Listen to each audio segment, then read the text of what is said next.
All right. All right, and she's registered and paid as well, so we should have. Okay.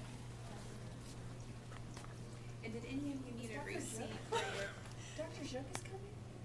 Who wants?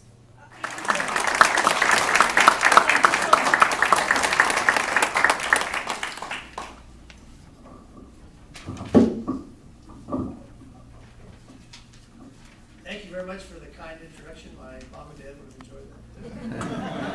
I keep telling people, don't give them such a long introduction. You cut it down, but sometimes they go on for 10 minutes. It's kind of embarrassing. I'm really happy to be here today. Lately I've been all around. I've been talking about early childhood education and the impact of good teachers. And I was in Washington talking about service learning. And so it's really great to be able to be here today to talk something that's really more in my wheelhouse, as you might say. In the area of labor management relations and what's going on with the economy. Nice to see a couple people from Purdue North Central here, Ronald and Jonathan. Anybody else I met from Purdue Cal and other places? Hello. I have a speech with some PowerPoint slides, and I'll go through it. And afterwards, hopefully we have some time, and I'll be glad to answer some questions. So it's my honor to be here today as the guest of the Indiana Academy of Social Scientists. I think this is a tremendous community of scholars. And you can tell from my introduction that I am a social scientist myself. My specialty is labor economics and labor management relations. And if you know me, you're aware that I've studied collective bargaining, negotiations, and dispute resolutions. As was mentioned, I studied and researched the baseball players' labor market for a number of years, but given the recent demise of my Cincinnati Reds, I'd like to talk about baseball. The title of this paper is Sun Prairie, Wisconsin, 1945-2010. A look at residential, municipal, and industrial growth. Matthew Flau. All right, thank you very much. However, that was my senior thesis at the University of Wisconsin-Milwaukee, but for this time period, I'm just going to focus on Experience of racial integration during the last century largely gets pushed along by military institutions. And even the origins of the social welfare state in the United States come out of a lot of the programs designed to provide pensions to military veterans and their widows and whatnot.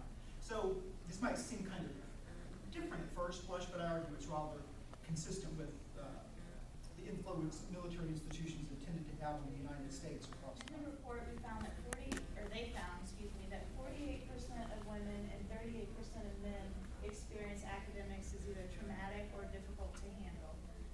42% of men and 55% of women experience more than average or a tremendous amount of stress. And within the last 12 months, students reporting the following factors affected their academic performance. We looked at stress, and 22% of men and 30% of women experience stress. Girls were to be treated as family, and this is the language of their contracts. They're to be treated as family, and they're passed before their commitment and during their stay at the school were strictly forbidden topics for discussion. Indeed, the contract between the host families and the school strictly forbade any questions about their background at all.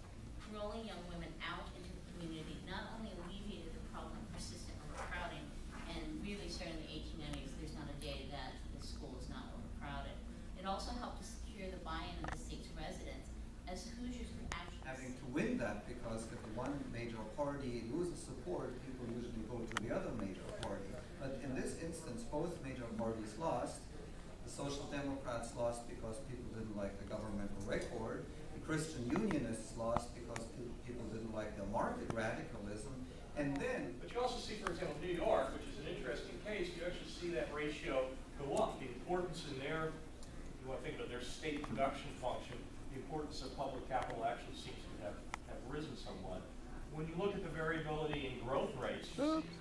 Okay, sorry about that.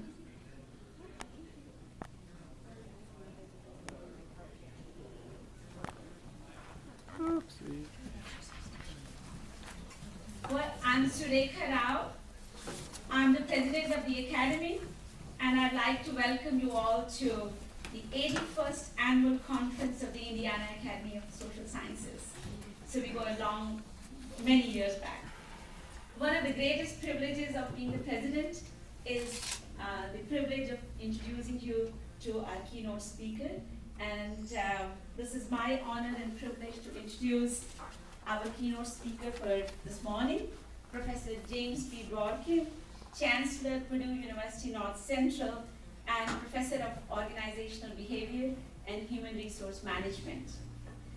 Chancellor Dworkin has an enviable resume and a very long list of accomplishments, too long for me to summarize in this very short time that I have to introduce him.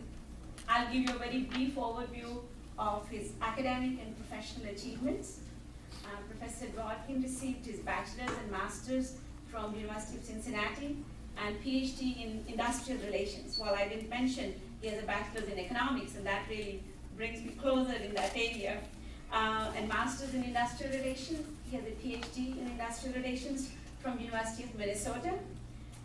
Chancellor Dworkin has been with Purdue system for over 3 decades. He was the associate and acting dean at Krannert School of Management at West Lafayette, and in 2000 he joined as the chancellor of Purdue North Central. And you would think with all these administrative positions, I would not have much to add to his other achievements, but it's a very long list, and he has published over 50 research papers. Maybe the number has increased since I last looked at it. 2 books in the field of industrial and labor relations, and one of his books, Owners versus Players, Baseball and Collective Bargaining, was chosen as one of the 10 best books in industrial relations and labor economics. He serves on the editorial board of several professional journals in industrial relations. He's a consultant to the Department of Labor, Employer and Employee Education Services, and various publishing companies. He serves as an arbitrator, mediator, and fact finder in a variety of labor management disputes in private and public sector. And we can see how important that role could be. Again, he has numerous awards and honors to his credit. He was an inductee into the National Academy of Arbitrators. He received the Liberty Bell Award in recognition of his unsurpassed commitment to education, as well as for his outstanding achievements in economic